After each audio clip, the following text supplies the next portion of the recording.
Good morning. Say to somebody next to you, you look good today. Maybe look at the person on the other side of you that you chose not to say that to and say, you look good too. We are starting a new series today. For those of you that haven't grown up around church, a series is just a group of teachings that kind of work together. So today we're starting a new group of teachings called Savage Jesus. Look at somebody next to you and say, Savage Jesus. Some of you, that got a little quieter. You guys were a lot more excited about saying somebody looked good. That's my point. So Savage Jesus, I've had a lot of questions like, what's that all about?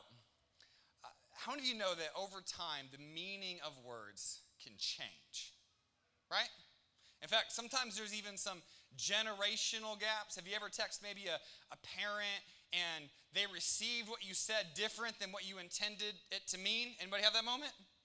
In fact, I want to highlight a couple of those moments here really quick, some fun text messages that I found. So here's the first one. Maybe. I think we lost our guy. Oh, there we go. All right. Mom's responding to son. Please stop changing the Google logo so much. I like the original one. Mom, I don't change the logo. Google changes it. On my computer, you don't run the Google? If I did, I wouldn't be driving a 2004 Ford. A little bit of a generational gap there. Like, you're on my computer. Don't you change those things? Nope. All right, here's the next one. Mom, what does IDKLY and TTYL mean? I don't know. Love you. Talk to you later. Okay, I will ask your sister. That's a great moment. Now I'm picking on all the moms. I've got a redemption one for all the mamas. Here you go. Mom, I'm leaving for the weekend, so I hid $100 in your room for food. Clean your room and you will find it. Any mamas wish that was their idea? I'm sure my mom did. Actually, my mom's here today. It's pretty great. So the word savage today means something different than it used to. The word savage today is if someone says something that's just like brutally honest, you might respond, that was savage. If someone does something unexpected, like you knew that there was consequences to their decision and they just chose to do it anyway, despite the consequences, you might say, that was savage. So Jesus, according to modern day world, was savage. The other reason why I chose to call a series Savage Jesus is because I knew it would make religious people really angry. It's okay, by the way. Jesus made a lot of religious people pretty angry too, by the way. Also, it's this. I think the more churched you are, the more you're around church, the more we try to shape Jesus into a way that's really safe. And in fact, that's usually how we like our heroes. We like them safe, and we usually like them better after they're dead. So, Dr. Billy Graham was savage. Most of us think of Billy Graham as the greatest evangelist, revivalist of our time, and he absolutely was. But in 1953, when he was having one of his crusades, which crusade was just they would gather as many people as they possibly could in an arena or an environment. Billy Graham would preach the gospel, which he was incredible at sharing the message of Jesus, and people would respond and give their lives to Jesus. So in 1953, they're setting up on the Washington lawn, one of the largest crusades he'd ever done. And when they were setting up the event, people were starting to show up. And the ushers started putting up barriers to separate the white people from the black people. Dr. Graham gets down off the platform at which he's watching them set up, and he starts knocking down the barriers. And he says, either remove the barriers or find someone else to do the crusade. In 1953, that was savage. Dr. Martin Luther King. Every February, we hear his three most quoted moments. I choose love, for hate is too great a burden to bear. I've been to the mountain. I have a dream. But how many of you know that Dr. King experienced a lot more than just a mountain? He actually went to prison.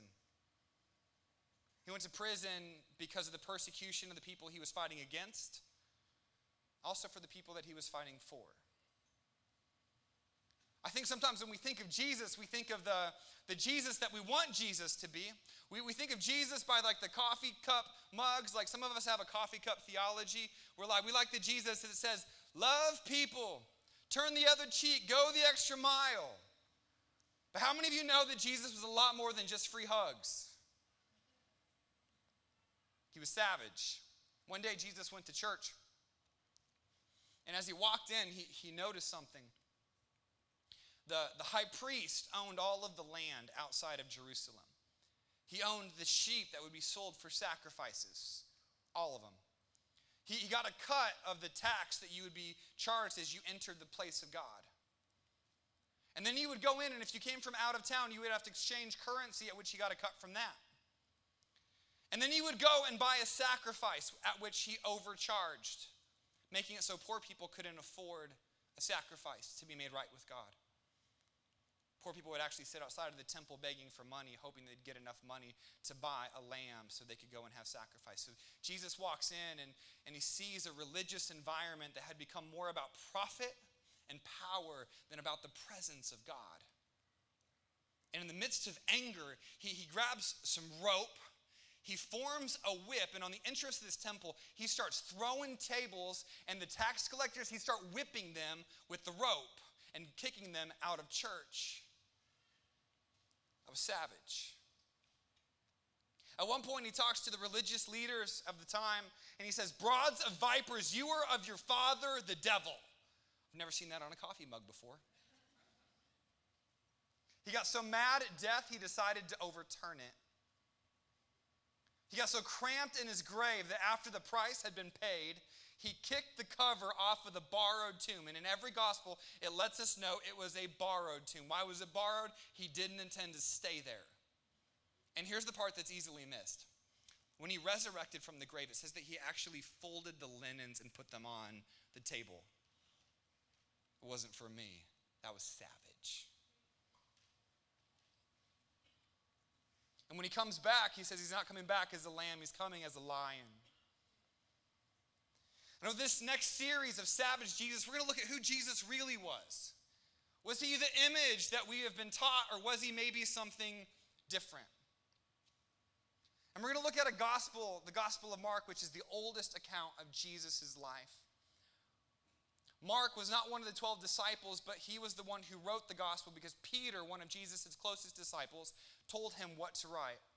And this is how Mark begins the gospel. He says, "In the beginning of the good news about Jesus Christ, the Messiah, the Son of God, as it is written in Isaiah," which Isaiah is another book that all Jewish people would have known about, that talked a lot about a coming Messiah. He said, "I will send my messenger ahead of you who prepares your way. A voice of one calling in the wilderness, prepare the way for the Lord, make straight paths for him." Notice, Mark doesn't begin his gospel with the story of Jesus' birth. He starts with something else. I think he wanted to shape an image in the mind of these new believers, these new followers of Jesus, of who really was Jesus and why should it matter. I think it's easy for us to create an image of Jesus that might not have existed. In fact, I was watching a movie several years ago about a couple of race car drivers, shake and bake. And while they're at a table, they pray to baby Jesus. And I think sometimes it's a lot easier to have an image of a baby Jesus. Isn't he cute? Like, Jesus is just so nice. And I think in the more church we get, the more we want to turn baby Jesus into religious Jesus. First off, Jesus was not Caucasian. He was Jewish. He did not look European. And I feel like the weight of the clothes that he's wearing is about to knock him over. Jesus wasn't weak. For 27 years, he worked as a contractor, building houses out of 80-pound blocks. He was fit.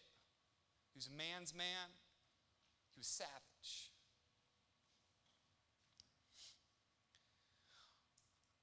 If we look at the character in the beginning of the narrative of the Gospel of Mark, we see an image. Jesus was born of a virgin, which I don't know about you, but like if you've ever been in middle school, if someone shows up to middle school or early high school pregnant and says, "I'm still a virgin, God made me pregnant," I'm sure everyone just believed her, right? So Jesus is born in the midst of scandal. He's born in the midst of a family that's kind of being shoved out from society. The king of the whole area of Judea hears about a coming Messiah, and he wants to wipe it out before it starts. So he kills every child under the age of 3, at which Mary and Joseph flee to Egypt. And at the age of 3, he comes back and he works alongside of his adopted father. No miracles, no blind eyes open, no leprosy healed, just work. See, God's great setup for the story of Jesus began with a word that's not very popular in our culture. It's the word preparation.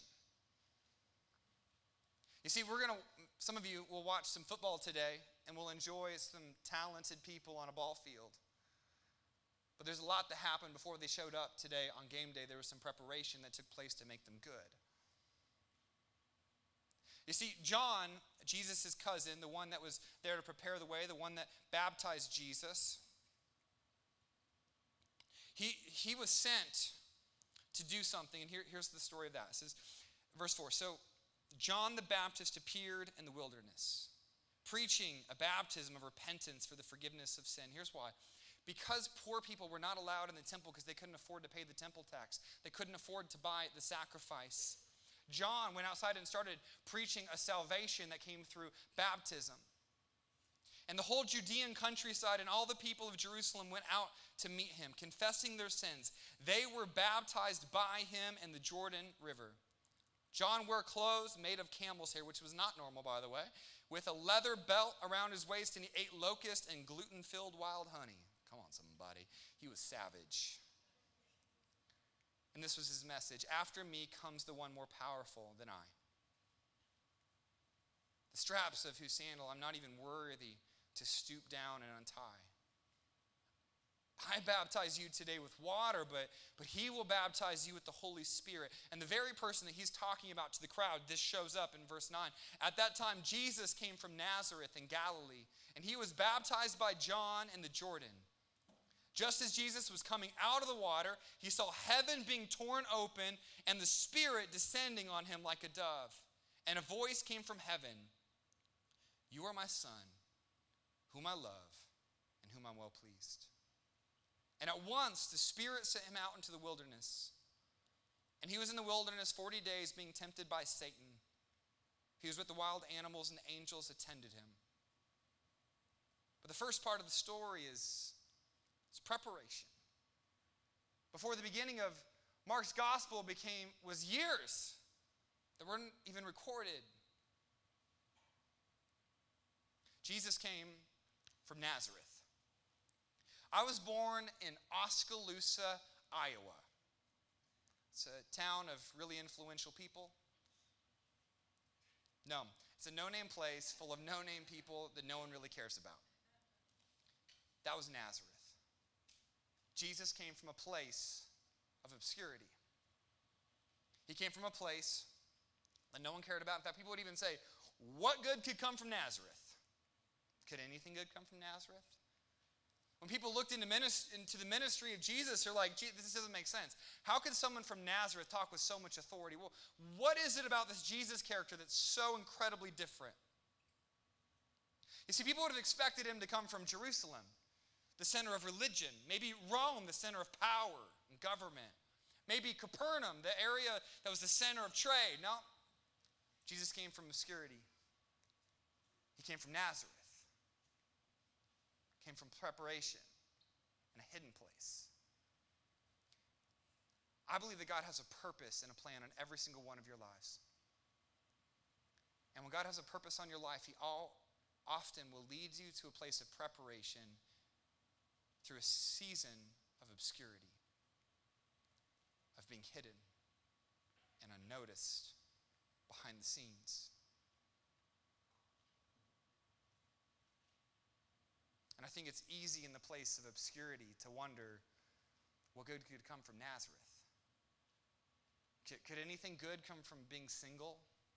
Could anything good come from losing my job? Could anything good come from that diagnosis? Could anything good come from middle school? Could anything good come from a broken heart? Could anything good come from this depression that I struggle with? But we live in a culture that doesn't value preparation. We live in a culture that wants instant validation. Before we've really thought through a comment, here's what we like to do. We like to post it. You know why? We just want to see if someone likes it and agrees with it. What are we looking for? Validation. We don't want preparation. We don't want to feel hidden. We don't want to feel unnoticed. We want to be in the limelight. We want to demonstrate our gift, not prepare our gift. This is why people buy cars they can't afford. They want validation for success that they're not actually walking in to impress people they don't even really like.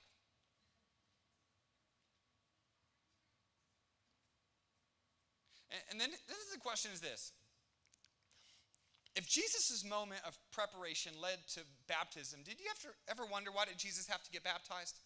Like, if it's a baptism of repentance, why would Jesus, who's perfect and has never sinned, need to get baptized?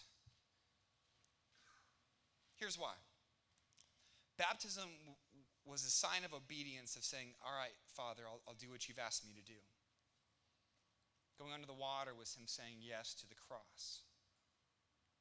All right, I'll lay down my life. Coming out of the water was a moment of faith, of believing, hey, death isn't the end. On the third day, I'll be resurrected. Later, we find out that Jesus would even make the comment on the cross, why have you forsaken me? Here's why he said that phrase. Because for a moment in time, the Father turned his back on Jesus, on his Son. He'd never experienced that. He's been alive forever. He helped create the earth. Everything was created through him. He was the Word. And for the first time in his existence, which has been eternity, there's a separation. And he was saying yes to a separation from his Father so we didn't have to. You see, Jesus knew that there was a moment of preparation that was going to lead to a moment of validation. Like, what are you talking about? Here's what I'm talking about. The Father, we get 2 times the Father speaks to Jesus in Scripture. Both times he says the exact same thing. That's what he says. He says, you are my Son. It's about acceptance. It's about belonging. Many of us in this room, that's a deep need for us. Place to belong. Place to fit in. Second one, whom I love, affection. Will you love me as I am? Would you see the broken places inside of me and still love me? With you, I'm well pleased. Validation. Jesus hasn't gone to the cross. He hasn't opened any blind eyes. He hasn't healed the leper yet. He hasn't demonstrated anything of his calling. And in this moment, the Father looks down on him and says, I approve of you. I validate you. You have validation. But we live in a world that doesn't validate the way that God validates. We live in a world like my son is in football at 12. And you know what you get validated for? Good performance and effort. You know what you don't get validated for? Poor performance and lack of effort. Why? Because people validate based on what you do for me according to my goals or our goals. And as long as you do something good for me, I'll validate you and I'll approve of you. But the way that God works in his kingdom is the exact opposite. He says, I don't approve of you because you did anything. I approve of you because of relationship. Because Jesus was going to have a lot of opportunities to turn back and decide not to go to the cross. He was going to have opportunities where he was going to be asked to say something that would cause the crowd to walk away. He was going to have moments that were going to cause the very religious people, that if the religious people got on his side and called him Messiah, it'd make it a whole lot easier. If he just had their approval, if he just had the crowd's approval. And God was making a statement, no, I'm more important than the crowd, and I'm more important than the religious leaders that you think that you need to approve you. And I wonder how many of us here that if we're really honest with our personal struggle, we're looking for validation apart from God. We're looking at it from a crowd of people. Do you like it? Will you follow it? Will you approve of it? Is it good enough? Am I good enough? Do you accept me? Do I belong? And what if the validation that you're looking for is actually found in the one who's greater? Because when the one who's greater validates you, you don't need the approval of the crowd. I have the approval of God. I don't need the approval of the people in power. I already have approval. And some of you, you're like, well, that's good for you. What about me? I don't feel like I even deserve to be in this room. I'm not a good church person. I don't got this thing figured out. Brandon, if you knew my past, Here's what God says. It says the validation that you're looking for is through relationship. He says you're made in my image. You are loved by God right now. Not when you get it together, not when you clean yourself up. You're loved by God right now. You're made in his image. You're free right now. You're cleansed right now. Not because you did anything right, not because you prayed a special prayer, but because of his love, he made a way when there wasn't a way to give you a validation that your actions could not support. Verse 9 says, at that time, Jesus came from Nazareth in Galilee and was baptized by John in the Jordan. And just as Jesus was coming out of the water, he saw heaven torn open and the Spirit descending on him like a dove. Notice it says, the Spirit descended like a dove. So a dove is an image of peace. So there was no dove in the story. There was actually just the Spirit of God that people saw happen. And it says it descended like a dove. But notice the peace of God didn't come until Jesus was on his way out of the water. You see, we want the peace of God before. We want the peace of God before we walk in obedience, we do the thing that he asked us to do. But what if the peace that we're looking for is only a product of the obedience that God has asked us to do? Jesus knew that. He knew the internal peace that he needed was only going to be found in the moment of obedience when he chose to say, yes, I'll go to the cross. I'll say the thing when the crowd walks away. I'll bring in the guy that's later going to take advantage of me, steal from me, forsake me. I'll say yes. In Christian world, we say it like this. In Christian world, we have this like lingo. We say, I'm just waiting for a peace. Just waiting for a peace. Well, I'm just waiting for the peace of God. You see, when you haven't walked in Christian circles, you just say, I need to make a decision and I'm indecisive. In the Christian world, we just say, I'm waiting for a peace. What's the real story? We don't know yet. And I wonder if we're looking for a peace that only obedience can produce. I wonder if God's looking for us to do the thing that doesn't make sense just because he said it. What if the understanding comes on the other side of obedience? What if God tells you to do that thing, but it doesn't make any sense to you, and you're like, I don't know if I want to do that thing, and God says, I want you to do that thing. What are you going to do? Well, God, would you help me understand why you want me to do it? No. Why? I don't want you to do it for the outcome. I want you to trust that my character's good. I want you to trust that I'm going to be faithful when it doesn't make sense. I want you to trust that I'm on your side when all the world comes against you. So maybe today you're looking for peace. And if you hear one thing today, I hope you hear this one thing. If you walk out of here with one thing, this is it. Peace comes after obedience. And if there's a word that's more culturally not okay than preparation, it's obedience. Nobody can tell me what to do. Verse 11. And a voice came from heaven, you are my son whom I love, with you I'm well pleased. Hey, RJ, can you join me really quick?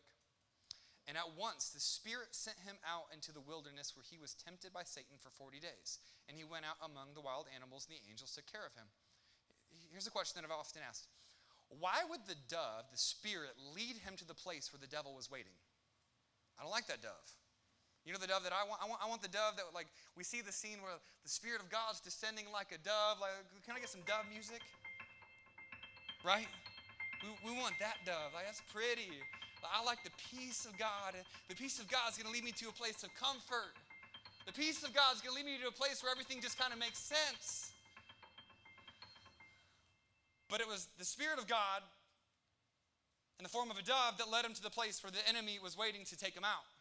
Thank you very much. That dove music was fantastic, by the way. Can we give it up for the dove music player named RJ? Because after validation comes this next place, the place of temptation. Whenever God speaks a promise in your life, it will often be tested and lead you right to a place of the wilderness.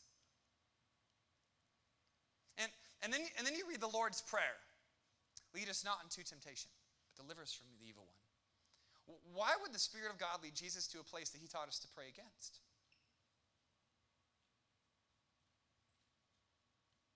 Why would he lead us into the wilderness, a place of temptation? Here's why. Because he knew the place for the demonstration of the power of God to be present in his life. It would require a place for it to be tested, because what hasn't been tested can't be trusted. It's okay to get excited in church right now. One of you might just shout it out, preach it there, white boy.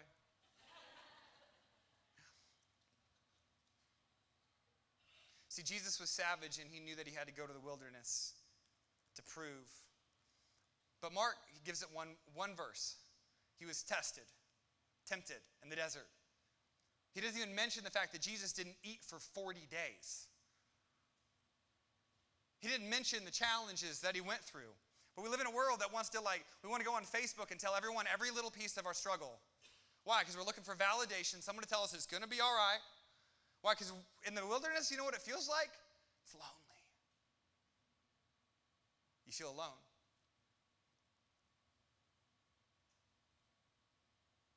And what if we're asking God to remove that stuff in our life, but it's the very thing that God's actually trying to put in your life to prove his power? In fact, there's a guy in the New Testament that the disciples were arguing over why he was blind.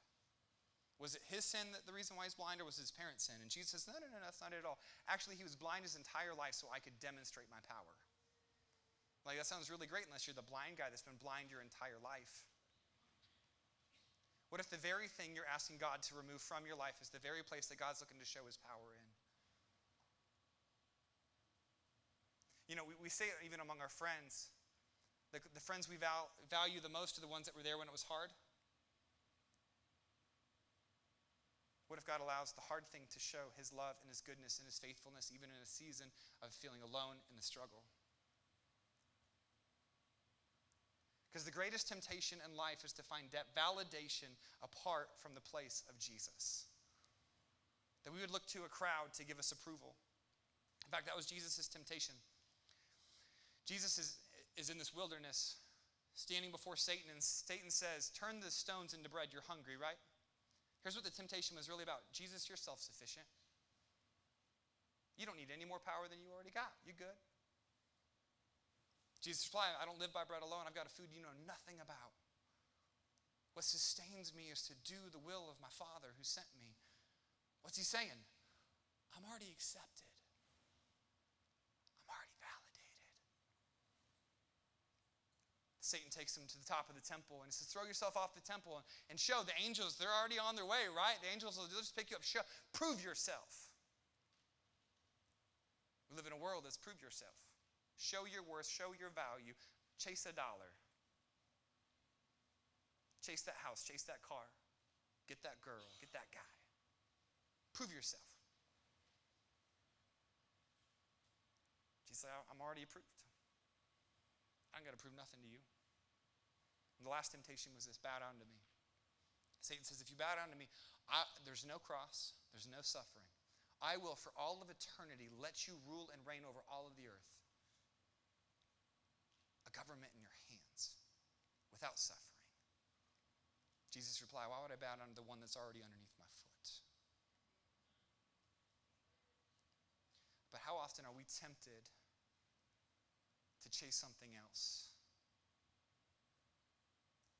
How often are we tempted to live a life apart from the one that God designed for us? Thinking that the better story is the one that we could write. And it's really easy to want to live that story when you feel alone in the wilderness.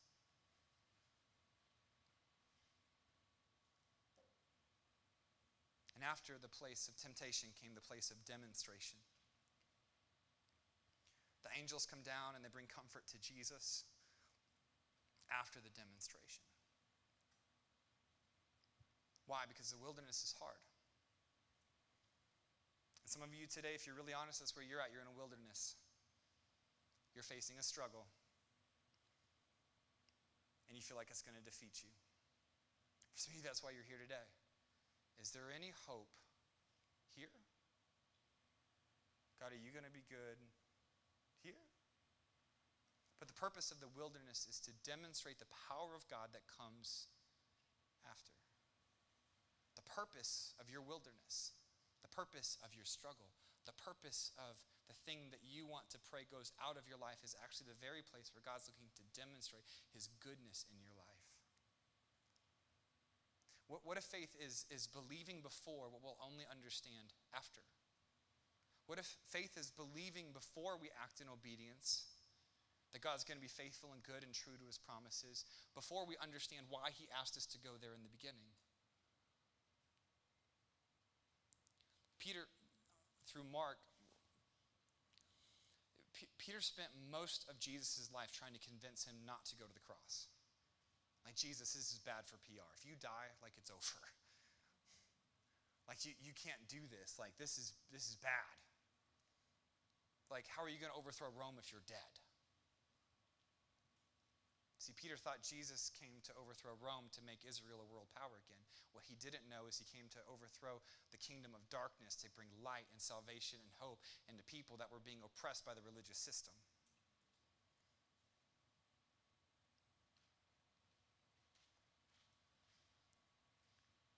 And later Peter understood it, and he spends half of his gospel writing about the very thing he tried to keep Jesus from. Why? The dry, lonely place that he was afraid of became the very place where God met him and used him the most. And I think that's our temptation.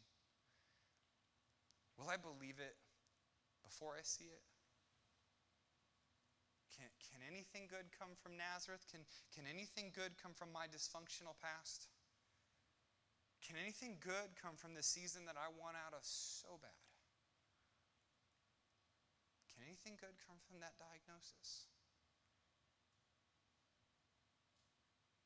And our temptation in the wilderness is to find a validation from a lesser place that ultimately ends in more emptiness and loneliness. Which is why we go to comfort. Because when we feel alone and we feel stressed and we want to make ourselves feel better, so we go to a place of comfort only to find that comfort actually leads to greater amount of chains. You know how many times I've sat down with someone that said, I just wanted a drink to make the pain go away. I just took a painkiller to make the pain go away just for 30 minutes. I didn't know it'd end up here. I just started having a conversation on Facebook with that guy I wasn't married to. I didn't think it would end here. I didn't know by making that little choice that I knew it wasn't okay. I just thought it was something small. I didn't know it was going to end up here. And the place that we looked to for comfort actually brought us greater struggle. So where's the hope in that? Because our greatest temptation is to find a validation and a comfort apart from the place of Jesus. And what if the very place that you're asking God removes you from is the very place that God's looking to actually bring comfort to?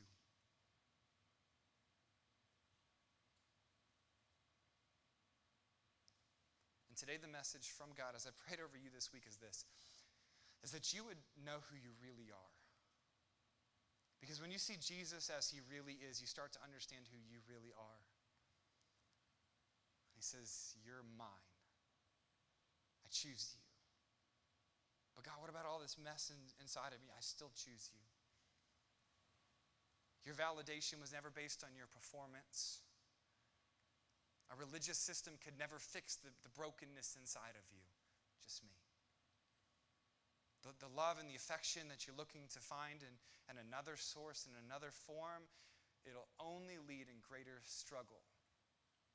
Because you'll finally have what you thought you wanted and it won't be what you thought it was. And I approve of you. But God, I haven't done it right yet. I haven't cleaned it up yet. God, I haven't done anything. That's right. That's before you ever did anything in my name, before you ever showed the faith that I'm building inside of you, I already proved of you.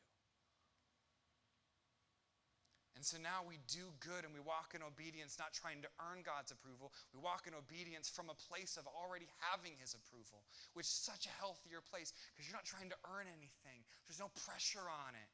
It's just the faith to believe before believing that God's goodness is going to be true after. So for some of you today, if you're really honest, you're in a place of preparation. And you feel hidden. And you feel like the opportunity, the thing that's in front of you, the thing that God has even spoken over you is it's nowhere even in sight. I wonder if right now God's just looking for you to be patient and trust him in the waiting.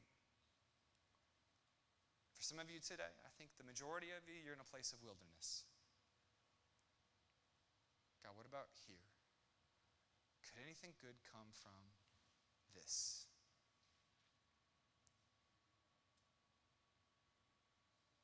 Don't doubt in the wilderness what God spoke to you in the water. Peter later writes a letter to a church and he says, and then after your brief suffering, the God of all loving grace, who has called you to share in his eternal glory in Christ, will personally, not from a distance, not through a religious system, personally, and powerfully restore you and make you stronger than ever. Yes, he will set you firmly, not uncertain, not wobbly, firmly in place and build you up. The strength comes after the suffering. With heads bowed and eyes closed,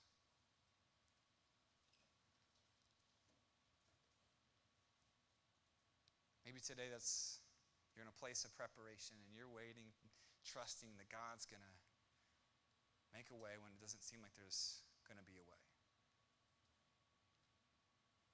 Maybe today you're in a place of the wilderness and you're just wondering, is it going to be okay? Is this going to work out? Father, right now I pray. I pray for the person that's in the preparation season. God, that they would trust your timing, believing in your faithfulness.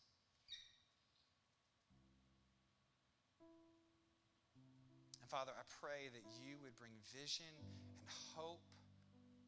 And God, that you would strengthen and test and challenge. And Father, I pray for the one in the wilderness. The one who's wondering, can anything good come from this? Can anything good come from this failure of mine? Can anything come from this challenge I didn't even create? And Father, I pray right now that they wouldn't question in the wilderness what you've spoken in the water. That you are good, that you are faithful, that you are for them. Not because they got it right, but because you did it right. That we would put our hope and our confidence in the faithfulness of Jesus alone. And Father, I pray that after the brief season of suffering, the God, that you would restore, that you would make new, that you would strengthen and bring stability, Jesus. And Father, I pray to all the broken places, God, would you demonstrate your power and your glory, that the world would see your goodness in our lives. So, Father, I pray for a radical obedience, that they would believe before what they'll only understand after. Would you strengthen? Would you restore? Would you make